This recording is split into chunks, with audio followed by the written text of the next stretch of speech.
dua elemen di dalam OPM.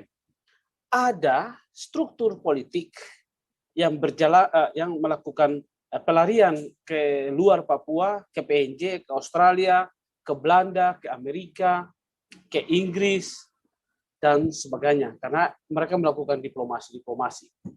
Sementara yang OPM, sayap militer, itu melakukan perlawanan secara sporadis, tetapi terkomando di era reformasi, di era Orde Baru ya, itu. Nah, itu menjadi pemicu kekerasan. Jadi ada soal sejarah politik. Yang lain memang harus diakui. Soal ketimpangan pembangunan.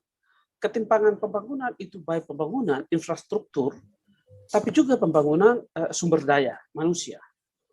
Itu juga menjadi sebuah perlawanan yang menjadi problem ketimpangan yang sangat serius di dalam masyarakat Papua di era Orde Baru sampai pasca reformasi. Nah, kelompok OPM yang di dalamnya sayap politik dan sayap militer.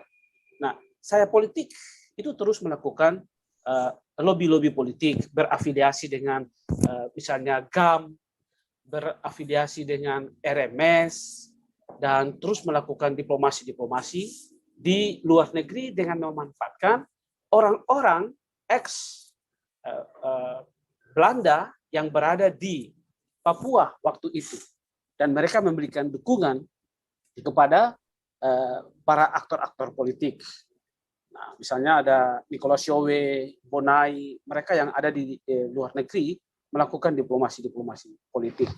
Sementara mereka pendiri OPM misalnya Aronggear, Prawar, dan aktor-aktor ini mereka terkomando dan melakukan serangan-serangan secara sporadis di wilayah-wilayah strategis.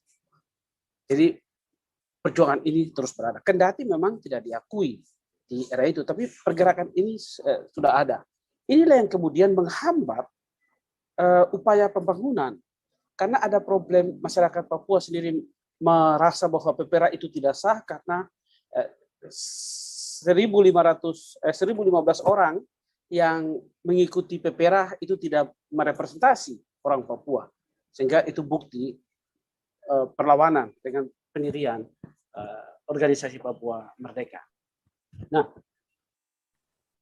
di era reformasi dan era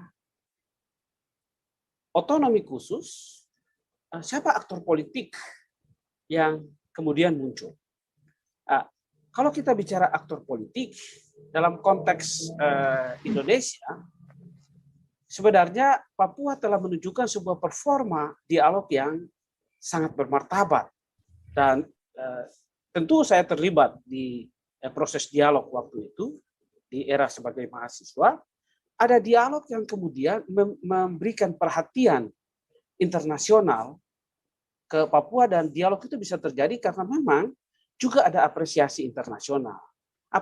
Yang terakhir saya ingin mengatakan begini, saya ingin mengatakan bahwa dalam konteks Papua sekarang, Komnas HAM punya catatan kelompok yang melakukan kekerasan ini punya struktur.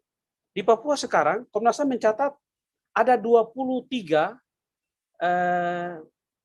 kodap komando daerah dalam kelompok TPN OPM. Dan mereka ini terbagi di dalam 3 pimpinan tinggi. Ada satu panglima tinggi Goliat Tabuni, ada 1 panglima tinggi Demianus Yogi, dan ada 1 panglima tinggi Amos Sorondanya. Jadi kepemimpinan sayap TPN OPM itu ada 3, dan mereka terbagi dalam 23 komando daerah yang secara eksis melakukan pergerakan.